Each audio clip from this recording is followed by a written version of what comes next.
കേട്ടല്ലോ. ഒരിടത്തൊരിടത്ത് വളരെ ദൂരെ സുന്ദരിയായ ഒരു പെൺകുട്ടി അവളുടെ രണ്ടാനമ്മയുടെയും അവരുടെ 2 പെൺമക്കളുടെയും കൂടെ താമസിച്ചിരുന്നു. അവർക്ക് അവളോട് ഒരു മമതയും ഇല്ലായിരുന്നു. അവർ അവൾക്ക് തട്ടിൻപുറത്തെ കുഞ്ഞു മുറിയാണ് താമസിക്കാൻ കൊടുത്തിരുന്നത്. അവിടെ അവൾക്ക് 2 എലികൾ കൂട്ടായി ഉണ്ടായിരുന്നു, ജസ്സും ജാക്കും. അവളുടെ പേര് എല്ല എന്നാണെങ്കിലും രണ്ടാനമ്മയും മക്കളും അവളെ സിൻഡ്രല്ല എന്നാണ് വിളിച്ചിരുന്നത്. കാരണം അവളുടെ ഉടുപ്പിൽ എപ്പോഴും കരിയും ചാരവും ഉണ്ടായിരിക്കും.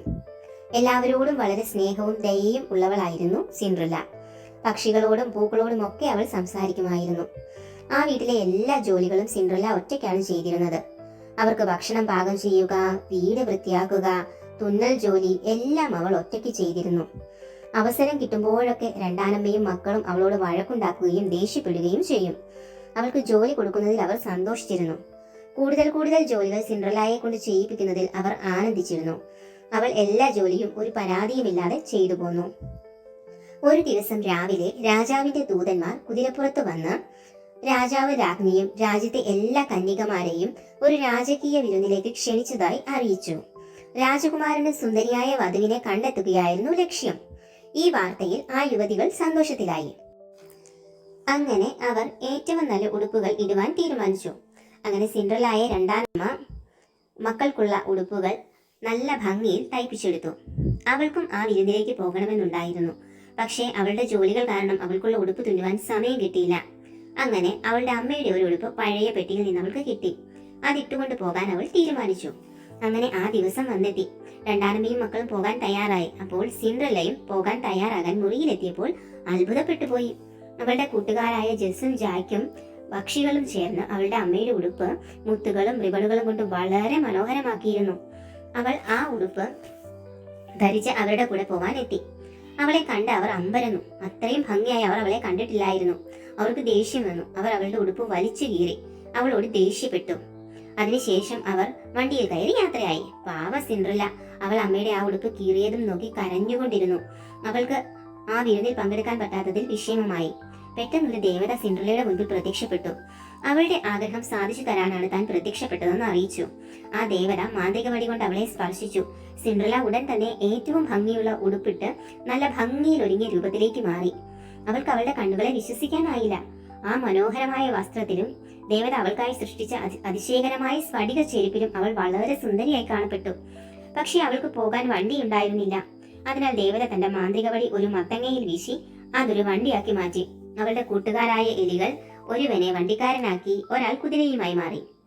ഇനി ആ വിരുന്നിൽ പോയി ആസ്വദിക്കാൻ ആ ദേവത അവളോട് പറഞ്ഞു. പക്ഷേ ഒരു കാര്യം അവളെ ഓർമ്മിപ്പിച്ചു. ഈ മന്ത്രങ്ങളെല്ലാം അർദ്ധരാത്രിയിൽ അപ്രത്യക്ഷമാകും. അതിനു മുൻപ് തിരികെ എത്തണം. അങ്ങനെ സിൻഡ്രല്ല കൊട്ടാരത്തിലെത്തി. കൊട്ടാരം കണ്ടതും അവൾക്ക് അത്ഭുതമായി. രാജവിരുന്നിൽ എല്ലാ പെൺകുട്ടികളും രാജകുമാരനെ നോക്കി നിൽക്കുകയായിരുന്നു.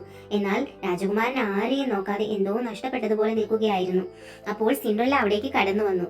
രാജവിരുന്നിൽ എത്തിയപ്പോൾ സ്വപ്നം പോലെ അവൾക്ക് തോന്നി. എല്ലാവരും അവളെ തന്നെ നോക്കി.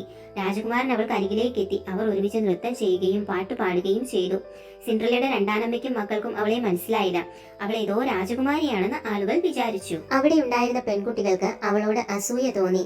അവൾ രാജകുമാരന്റെ കൂടെ പാടുകയും നൃത്തം ചെയ്യുകയും ചെയ്ത് സമയം പോയി. ക്ലോക്കിൽ 12 മണി അടിക്കാൻ തുടങ്ങി. അവൾ പറഞ്ഞു, എനിക്കിപ്പോൾ പോകണം. പക്ഷേ ക്ലോക്കിന്റെ ശബ്ദത്തിൽ രാജകുമാരൻ അത് കേൾക്കാൻ കഴിഞ്ഞില്ല. സിൻഡ്രല്ല അവളോട് യാത്ര പറഞ്ഞ് ധൃതിയിൽ പടികൾ ഇറങ്ങി ഓടി. അവൾ പടികൾ ഇറങ്ങുമ്പോൾ അവളുടെ സ്ഫടിക ചെരുപ്പുകളിൽ ഒരെണ്ണം ഊരിപ്പോയെങ്കിലും അവൾ അത് എടുക്കാൻ നിൽക്കാതെ കൊട്ടാരം വിട്ടു. മാന്ത്രികതയുടെ ശക്തി കുറയാൻ തുടങ്ങിയിരുന്നു. രാജകുമാരൻ അവളെ അനുഗമിച്ച് പടികളിലേക്ക് പോയി. എനിക്ക് നിങ്ങളുടെ പേര് പോലും അറിയില്ല, അവൻ ഉറക്കെ അവളോട് പറഞ്ഞു. എന്നാൽ അവൾ പിന്തിരിഞ്ഞില്ല. അവളുടെ വണ്ടി വായുവിൽ അപ്രത്യക്ഷമായതായി തോന്നി. രാജകുമാരൻ അവളുടെ സ്ഫടിക ചെരുപ്പ് കോണിപ്പടിയിൽ കണ്ടെത്തി.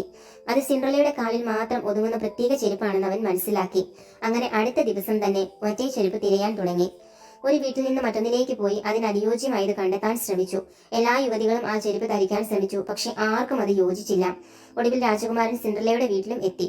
അവിടെയുള്ള മറ്റു 2 പെൺകുട്ടികളും ആ ചെരുപ്പ് പരീക്ഷിക്കാൻ തയ്യാറായിരുന്നു. പക്ഷെ അവർക്കത് യോജിച്ചില്ല. വീട്ടിൽ വേറെ യുവതികളുണ്ടോ എന്ന് രാജകുമാരൻ ചോദിച്ചു. സിൻഡ്രല്ലയെ കുറിച്ച് പറയാൻ അവർ മടിച്ചെങ്കിലും രാജകുമാരൻ അവളെ കണ്ടു. അവൻ അവളോട് ചെരുപ്പ് പരീക്ഷിക്കാൻ നിർബന്ധിച്ചു.